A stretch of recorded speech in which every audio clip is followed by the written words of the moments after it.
एक तेरा नाम खुंदकारा,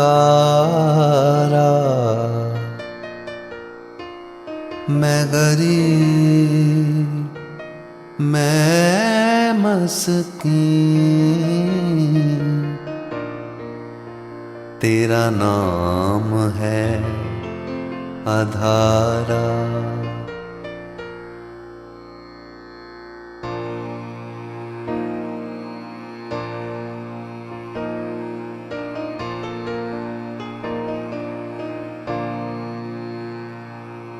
करीमा रहीमा अल्लाह तू गनी,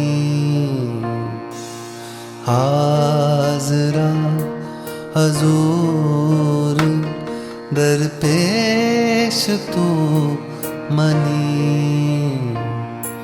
करीमा रहीमा अल्लाह तू गनी।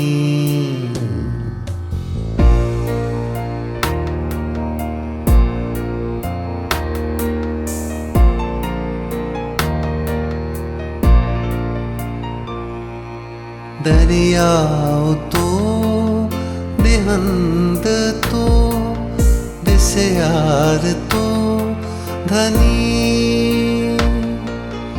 दे ले एक तू दिगर को नहीं।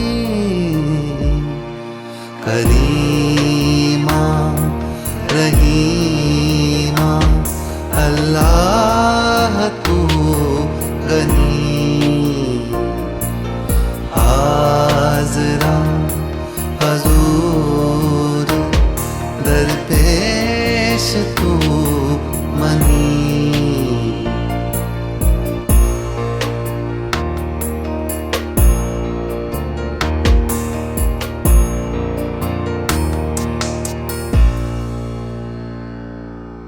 तू दाना तू बीना मैं विचार क्या करी, तू दाना तू बीना मैं विचार क्या करी। नामे चे स्वामी बख्शंद तू हरी, नामे चे स्वामी बख्शंद तू हरी। करीमा रहीमा अल्लाह तू गनी, हाज़रा हजूर दरपेश तू मनी। करीमा रहीमा अल्लाह तू Ghani,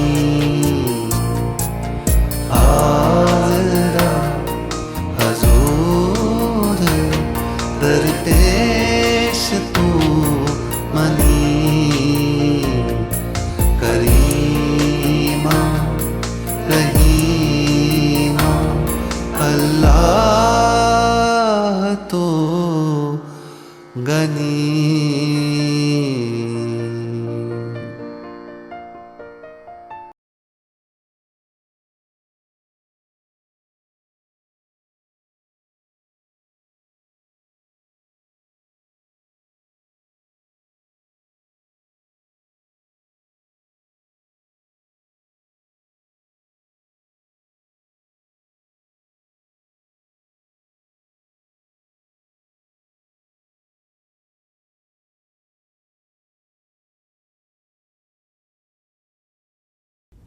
Welcome to Sikh Perspective. This is Rajwant Singh.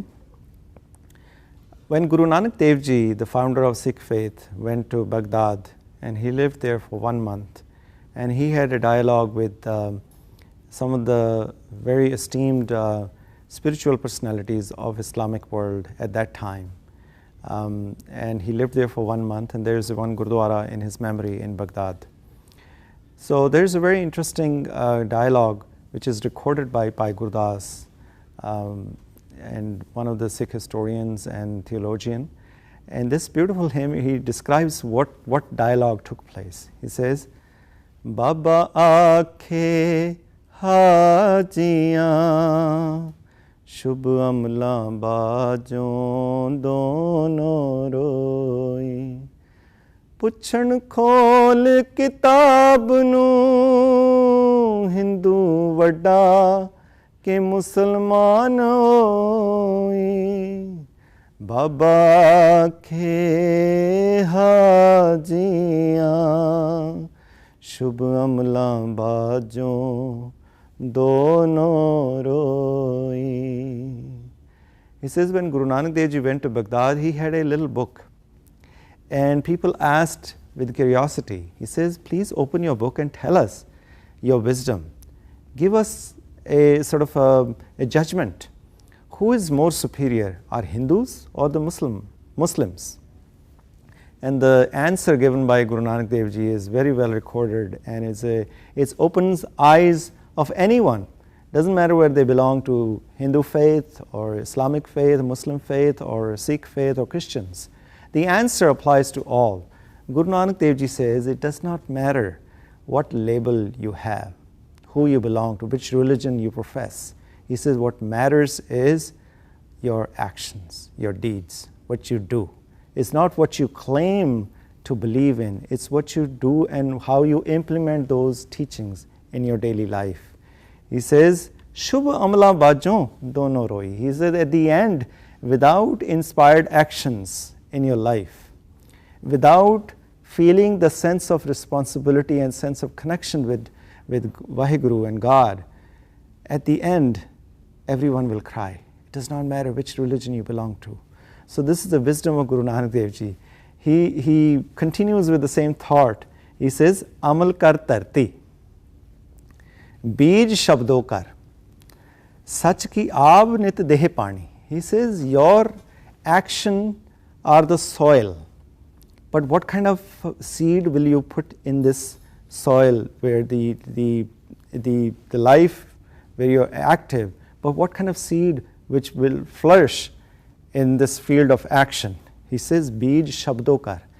The wisdom of the enlightened beings, all the enlightened beings throughout the history of humanity, their wisdom, let that be the seed in the soil of your field of action.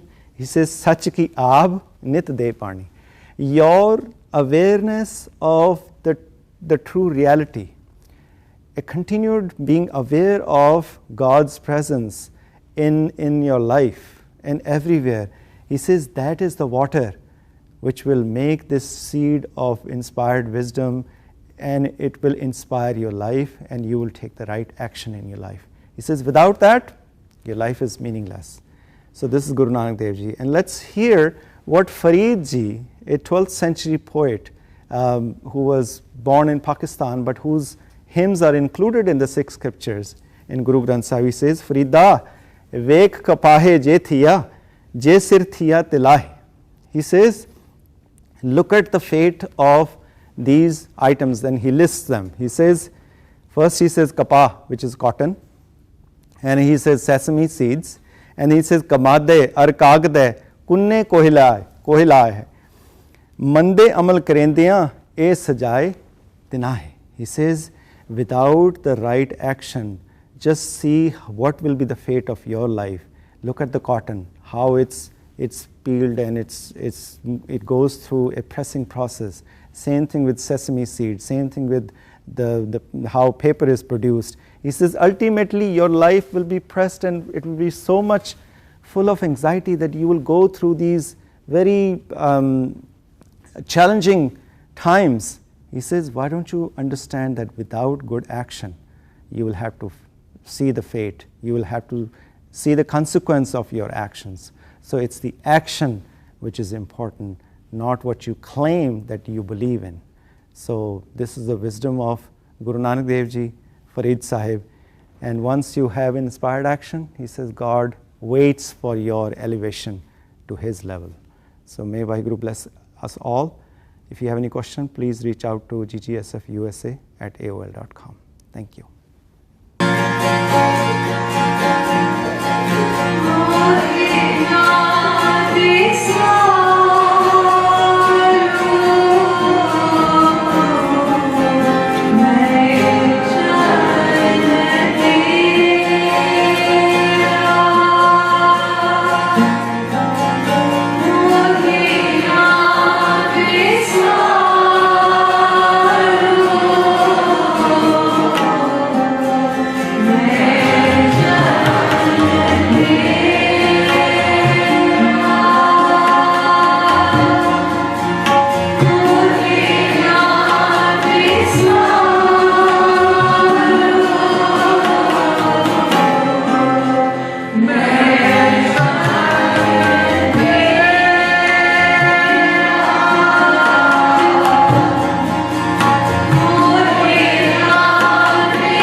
Welcome to Sikh Perspective. This is Rajwant Singh. Today we will talk about why humility is so important for anyone. Guru Nanak Dev Ji, the founder of Sikhism, emphasized this virtue, that without humility there is no sense of connection with Vaheguru, God. In one of the hymns, very beautiful, powerful hymn in Asa Diwar, which is a morning prayer of Sikh religion, he says, Nive so gora hoye, Nive so gora hoye, tar taraju toliye, Nive so gora hoye, Nive so gora hoye, Nive so gora hoye. He says, if you really want to put your life in a balancing scale and to see which virtues bring value, or which sort of the scale becomes full of value, it is only humility. He says, Nive so gora hoy. Only humility brings that sense of value in life. He says, otherwise, if you may stand very tall like a simul tree, simul rukh saraira at dirag at much, it's a very tall tree, and the fruit is not sweet, and the flowers are not giving a fragrance. But the birds come to this tree thinking that they're going to get the fruits and flowers and shadow, but nothing is there because these trees are very tall. He says, don't be like those tall trees, very proud trees, but be the humble tree which gives fruit and which gives shade and provides solace to anybody who comes to that tree. He says, the person who is connected to God, Guru Arjan Dev Ji says, he says, Brahm Gyani ke garibi samaha. That the person who is connected to God, there is always, one thing you will always overwhelmingly see reflecting from their life is humility. Garibi samaha. That is, they are entrenched in a sense of humility. He says, if you really want to gather any sort of possessions which will ultimately be helpful to you for throughout your life, he says there is nothing but humility. He says, Buddh garibi kharch leho, home bikhjaro. He says, the wisdom which produces humility in your life, that is will give you ultimate sort of peaceful life throughout your tenure on this planet. And there is another very beautiful advice by Guru Arjan Dev Ji. He says, Khema garibi anad sahaj jabt rahe gunthas. He says, forgiveness and humility. And when you start developing or live your life in these two virtues, these two anchors in life, he says, you know what you get is anad and sahaj. The sense of bliss and the sense of contentment and equipoise comes in your life. Jabat rahe guntas. Then these are the treasures of virtues which will take you closer to Vaheguru, God. And at the end, there's a beautiful, Guru Arjan Dev Ji says, that I have gathered some weapons to fight in life and to protect myself. You know what the weapons are? He says, Garibi gada hamari, khanna sagal rain chhari, is aage ko na tike vekari, gur pure eh gal sari. He says, Garibi gada hamari, that I have this, the club, the spiked club of my defense is humility. He says, khanna sagal rain chhari, I have carried the sword of being humble in front of anybody who is connected to God. He says, these are the defense mechanism which protects my life so that I can remain connected to God. Otherwise, he says, there is once you start having a sense of egoic thought process, your life becomes totally meaningless. And there is no way of you connecting with the higher power which is connected everywhere. So, Garibi Gada Hamari, let us all gather these kind of defense mechanism in our life, following the advice of Guru Arjan Dev Ji. If you have any question, please reach out to us at GGSF USA.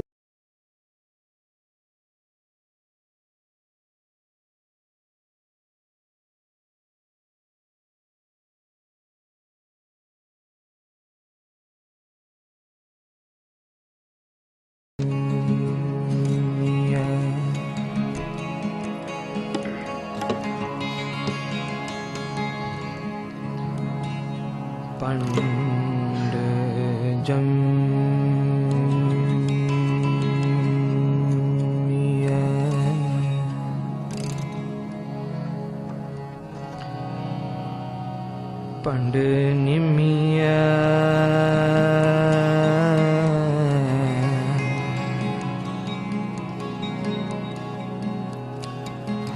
Pand mangan vya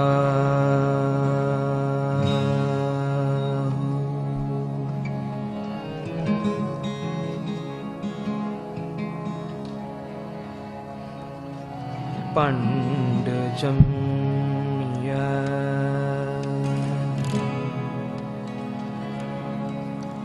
Pand nimiya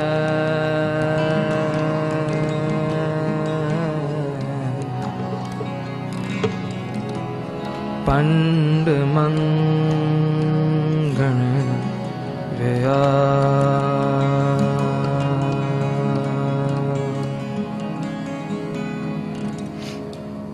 Pando hova dosti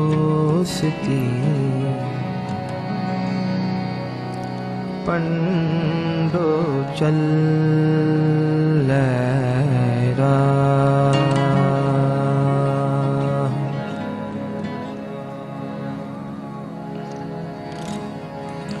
Pand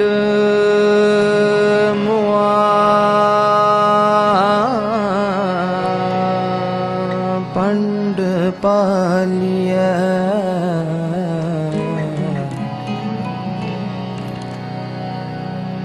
Pand hova banda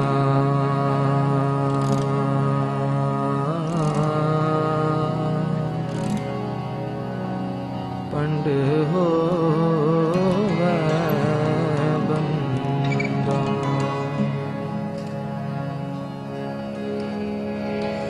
So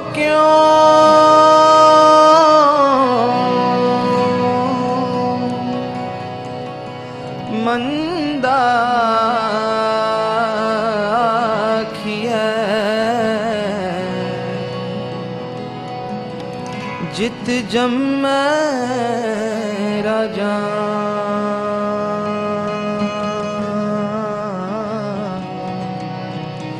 Jit jamme raja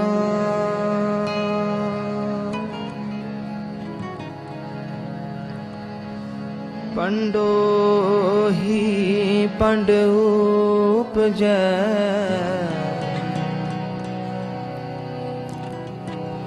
Pand baaj na koe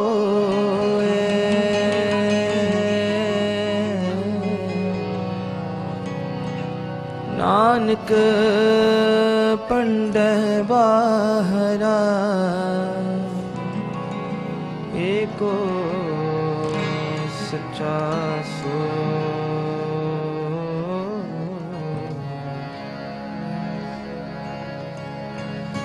Jit mukh sada salahiya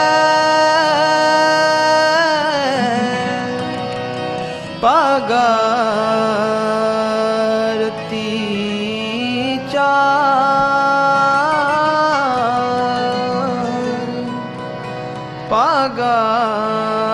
Pagarti cha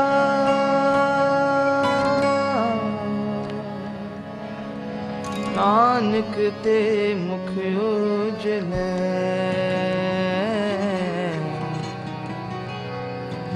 ਤਿਤ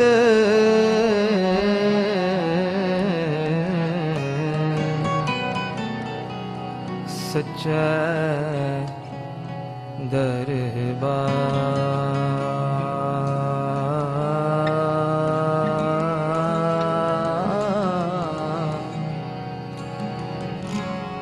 ਤਿਤ ਸੱਚਾ ਦਰਬਾਰ।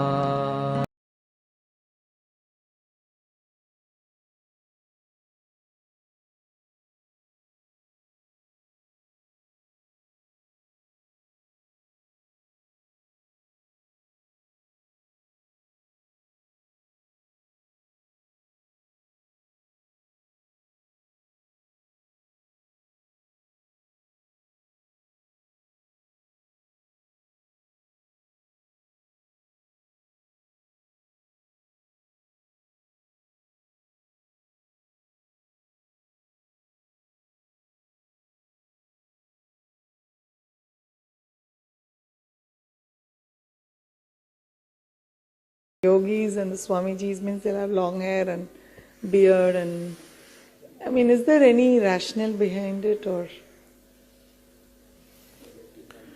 How old are you, ma?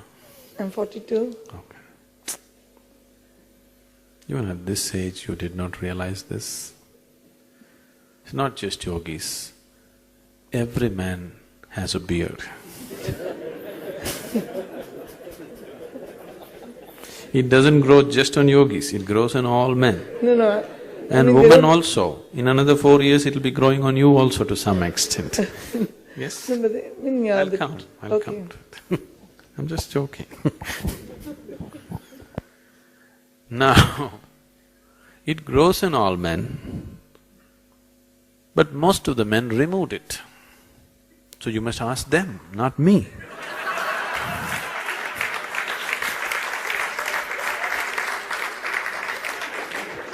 Why they removed it? See, I did not grow this. I just didn't do anything about it. Whichever way nature made me, I stayed that way. You did something else. Why did you do it? One thing is, you don't look at your life with your own intelligence, you just do what everybody else is doing. That's a big problem. Another thing is, you understand life only as suffering. Only that which hurts you will avoid. Anything that doesn't hurt, you will do it blatantly. Why you could go and uproot all the forests in the world? Why you could kill animals in thousands? Why you could harm other people? Because you don't feel the pain, isn't it? Yes? So why you removed your beard? Because you don't feel the pain. If you did not have pain in this body, I think we looked at this yesterday, you would have done so many things to the body. Only pain has preserved you. Nature did not give you anything which is not necessary for this body, isn't it? With some purpose it gave you. Anyway, why yogis did not cut their hair? See, now all the brahmacharis, once a month, one day before Shivaratri, the 14th day of the month, they shave their heads every month. Because shaving your head moves your energy in that direction.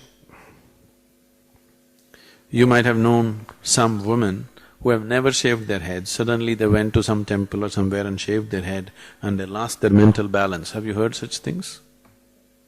It has happened many times. This is simply because not that shaving your head will drive you crazy, it is just that if you have a small imbalance, you power it now. By shaving your head, you're moving your energies in that direction, now the imbalance gets more pronounced. It can happen very easily to a lot of people. So, why they're shaving their heads on a monthly basis, especially in a particular day, is on that day there is a certain help from nature. They're already doing sadhana to move their energies upward. Every little support they can use to move their energies upward, they're using. In a particular way, it is done. So till they reach a certain stage, they will go on shaving their head every month. But once they reach a certain stage, once your energies hit a certain peak, then the whole effort becomes how to contain it. Now, you don't cut your hair because even a small disturbance, you can feel it. You become sensitive to it because you're reached the peak. Now even a small change, you can feel it so strongly. As you become more and more sensitive, every little thing you notice, isn't it?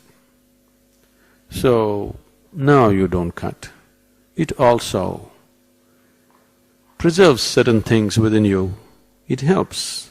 Generally, if you had real long hair, you would tie it and put it right up there so that it's like a stopper for you. If you already do not know this, 90% of the enlightened beings, their moment of enlightenment and moment of leaving the body is same.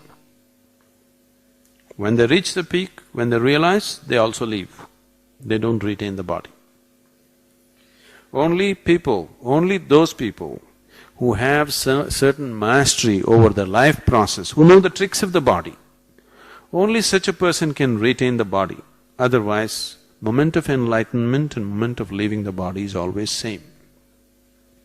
When you retain the body, it's a everyday balancing act to keep the body going. So every possible means you use just to stabilize the body, because your energies have hit the peak. They don't want to stay in the physical case, they want to go. But you have some agenda to fulfill, so you want to stay in the body. So you do every possible thing. One of the thing is, don't disturb your hair and other things. Many people may be just doing it as a tradition or as a whatever. No, you don't try to grow one, you can't.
Khalsa, Vaheguru Ji Ki Fateh. My name is Amrit Singh Khalsa. I am from California, USA. I now live in Australia, North Queensland, far north up in the tropics, and I am a paramedic. I work for Queensland Health Services. I converted to Sikhism in my late 20s, so about 20-something years ago. I came to practice Kundalini Yoga through Yogi Bhajan, Sri Singh Sahib, Bhai Sahib Harbhajan Singh Khalsa. And that brought me to the Guru.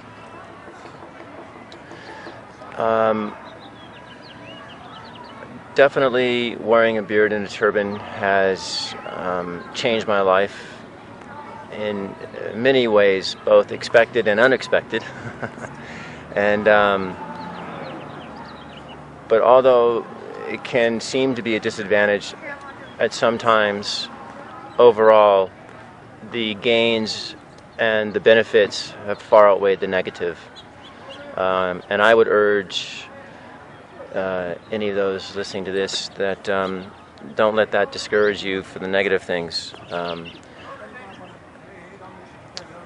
As I applied to a lot of jobs a couple of years back, and I was a little bit concerned about having a beard and turban, and if that would limit my possibilities at all. And I applied to about 15 different jobs all over the world, and I got accepted to all of them. As far as what keeps me walking on this path is, I think my teacher, Sri Singh Sahib, he instilled a technology and a science to practice, and this practice brings me closer to the Guru. I do sadhana every morning. I never miss. I think in the last 25 years, I think I missed 2 days, and even then, I don't miss because I'm always Vaheguru, Vaheguru, all day long. When every step, every breath, I try to remember the Nam. And when I came to this path, I knew. I was like, that was for me. That's God's gift to me, is to follow the Guru. And I'm so grateful for the blessings to be a part of Sikh Dharma. Ultimately, really all you have to keep in your mind is Vaheguru, Vaheguru, Vaheguru. Just chant the Nam in every time you can, every condition, every situation. And I think that will take away that fear and give you an experience of something greater than yourself. And so that's pretty much what I have to say. I hope this is of benefit, and many blessings to all. Vaheguru Ji Ka Khalsa, Vaheguru Ji Ki Vaheguru Ji Ka Khalsa, Vaheguru Ji Ki Fateh. My name is Amrit Paul Kaur Khalsa, and I am an Amritdhari Sikh. I live in Costa Rica currently, but I was born in the United States. So the question is, why do I walk on this path? And what had me really move into becoming Sikhi was just simply chanting Vaheguru, and feeling the effects of just those two words, where that took me to inside of myself, and how it just changed everything about how I spoke with people, how I moved about the world, and just inside of that mantra. So without doing a yoga posture or anything else, but being inside of Vaheguru was so powerful for me, and I wanted to learn more. So I started really going into the Bani, the Japji and Japji Sahib and Binte Chope, and saw the different effects of what the Bani did on me, the different Banis. And it was just powerful, and it changed everything about how my personality came out, was expressed. Being on this path and my projection, the way people see me, has completely changed as well. For me, being Sikhi it's a discipline, it's a container. I don't feel it like a religion. It's not something that contains me, but something that allows me to be freer. It's not like containing meaning caging me in. It does contain me in a way to be one-pointed and direct and specific about how I want to serve the planet. Yet, it's not a cage, it's not a prison, it's not rules. It's a way that I get to truly be myself. So I travel and I teach and I live the teachings, waking up in the morning, doing my sadhana, bowing and praying, and just wanting to have a deeper understanding about how to serve. Needing to have everything in place with my thoughts, my words, and my actions so that I can just be a servant of the Guru, protecting people. Now I'm beginning to learn more about the Dasam Granth and learn more about the Nihang Singhs and learn more about Guru Gobind Singh. And it's really amazing. I feel strong. So, I feel like this path is a gift. I feel like it's a blessing. And I'm in awe constantly in how deep I continue to go with the Bani and with the Bana and with my relationship to the Gurus.